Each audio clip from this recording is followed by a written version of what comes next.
Yeah, I move that the question be now put. I call Moanamaki. Thank you, Mr Chair. I can't believe National is trying to move closure motions already. Mr Chair, I have 4 clauses that I wish to speak to, 3 of which have not really been discussed at all so far, and one of which is... I'm talking about it now, Ms Goodhue. Thank you very much. Yeah. The first clause I want to talk to is clause 24, which is a policy on remission and postponement of rates on Māori freehold land. And Mr Chair, I was flicking through the bill and this caught my eye because I remember the debate on the Local Government Act in 2002. And I want to alert the Minister and the Chair to comments made by his colleague, the Honourable Dr Nick Smith, Cabinet Minister in this current National Government, and a Cabinet Minister in the previous National Government, and what he said about this policy. And I'd like to know if this is still National Party position on this. He says, then we come to this clause, this is nothing less than apartheid.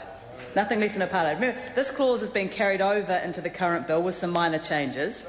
He said that this paragraph states that a local authority must adopt a policy on the remission and postponement of rates on Māori freehold land.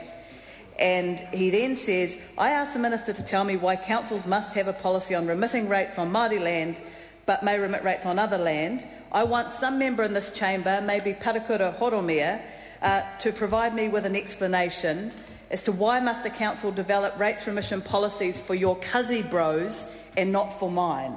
It is a fair and reasonable question. He then goes on to say, Mr Chair, this damn law that we are being required to pass is nothing less than apartheid. And I cannot believe that members opposite want to impose this sort of obscene provision. It offends against National's principle of one standard of citizenship. So I would genuinely like to hear from the Minister and the Chair as to whether that position stated by the Honourable Dr Nick Smith when Labor put a provision in the Local Government Act 2002 that local authorities have a policy on the remission and postponement of rates on Māori freehold land, a provision which has been carried over into this legislation. Does the Honourable Dr Nick Smith's position on this still stand? I would very much like to hear from the Minister and the Chair on that. Mr Chair, the second clause that I would like to address is clause 22, which is the policy on development contributions. Now, as Labor spokesperson for housing, obviously this is an issue that I have a great deal of interest in.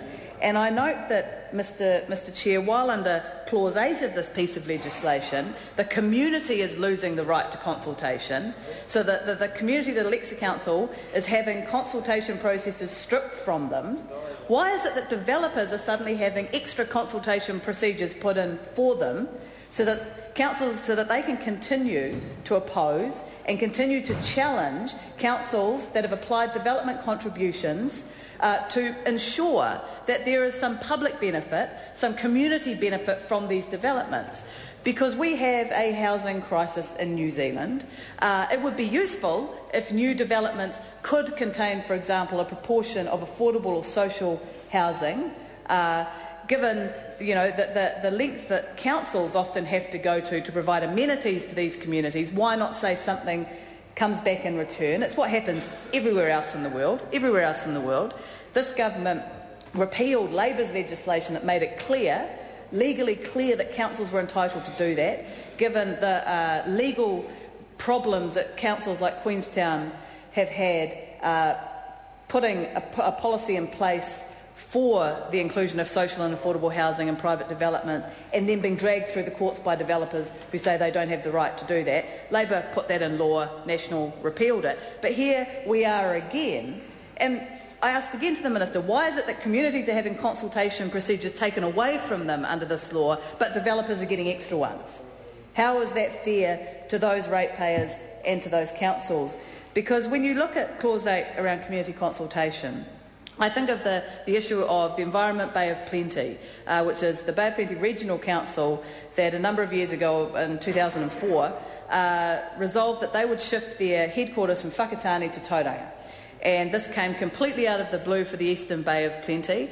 Consultation procedures were not followed. And I can tell you, Mr Chair, that a community that has gone through a process like that understands the importance of strict community consultation procedures, of robust, genuine community consultation procedures.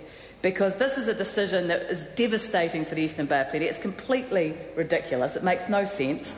Whakatane is in the centre of the Bay of Plenty. Mr Chair. I call Claire Curran